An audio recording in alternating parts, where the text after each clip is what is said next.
ആശാരി ചക്കൻ പണ്ട് തന്നെ നമുക്ക് ഇഷ്ടപ്പെട്ട കുറച്ച് പ്രാന്തുകൾ കൂടെ കൂട്ടാൻ എപ്പോഴും ശ്രമിക്കാറുണ്ട്. അതിൽ ഏറ്റവും ഇഷ്ടപ്പെട്ട തന്നെ ഫോട്ടോ ഫ്രെയിമിങ് കിട്ടുക. അപ്പോൾ ഇത് പിന്നെ ചാർക്കോൾ പാനലൊക്കെ വന്നപ്പോൾ ഭയങ്കര ഈസിയായി ഭയങ്കര ട്രെൻഡിങ് ആയി ഈ ഫോട്ടോ ഫ്രെയിമിങ്.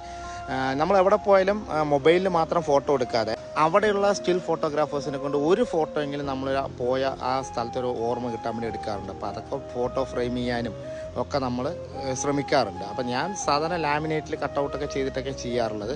പക്ഷേ ഈ ചാർക്കോൾ വന്നപ്പോൾ കുറച്ചും കൂടി ഈസിയായി. പക്ഷേ അതിന് കുറച്ച് അധികം ടൂൾസുകൾ വേണം കേട്ടോ. ആ ടൂൾസുകൾ സ്വരുക്കൂട്ടുക എന്നുള്ളത്. അപ്പോൾ ഈ ഫ്രെയിം ട്രാക്കർ എന്ന് പറഞ്ഞ ഒരു ഗണ്ണാണ് അതിന് ഏറ്റവും അത്യാവശ്യം വേണ്ടത്. പിന്നെ അതിൻ്റെ പിന്ന് ഓൾറെഡി നമ്മുടെ സ്റ്റാപ്ലർ, മൈട്രോ മെഷീൻ കാര്യങ്ങളൊക്കെ ഉണ്ട്. ഫ്രെയിമിങ് ചെയ്യാനുള്ള ബാക്കി എല്ലാ സൗകര്യങ്ങളും നമ്മുടെ ഗ്ലാസ് കട്ടിങ് ഒക്കെ എല്ലാം ഉണ്ട്.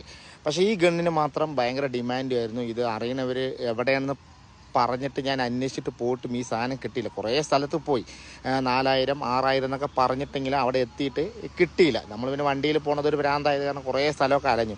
അവസാനം ഞാൻ ഇന്ത്യ മാർട്ടിൽ ഓൺലൈനിൽ അങ്ങനെ എടുക്കാറില്ല. ശരി, ഇന്ത്യ മാർട്ടിലൊന്ന് നോക്കാമെന്ന് പറഞ്ഞിട്ട് ഇന്ത്യ മാർട്ടിൽ നോക്കിയപ്പോഴാണ് ഗുജറാത്തിലൊരു അഡ്രസ്സ് കിട്ടിയത്. ഇതാണ് മുതലേട്ടാ ഗണ്ണിൽ ആ പിന്നിട്ടില്ലേ. ശരിക്കും ആ പ്ലൈ, ഫോട്ടോ, ബാക്ക് ഫ്രെയിം എല്ലാം കൂടി ഇങ്ങനെ സ്റ്റാപ്പിൽ ചെയ്യുക. നമുക്ക് ആവശ്യമുള്ളപ്പോൾ ആ ക്ലിപ്പ് ഇങ്ങനെ മടക്കിയിട്ട് ഈ ബാക്ക് പാനൽ വേണമെങ്കിൽ നമുക്ക് വെളിയിലേക്ക് എടുക്കാം. അവസാനം ഈ ഗണ്ണും ആ 10,000 പിന്നിൻ്റെ ഒരു സെറ്റ്, ഗണ്ണിൻ്റെ ഒപ്പം ഒരു 1000 പിന്ന് ഫ്രീ ഉണ്ട്. എല്ലാം കൂടി അവർ 2700 രൂപയ്ക്ക് കൊറിയർ ചെയ്തു തന്നു.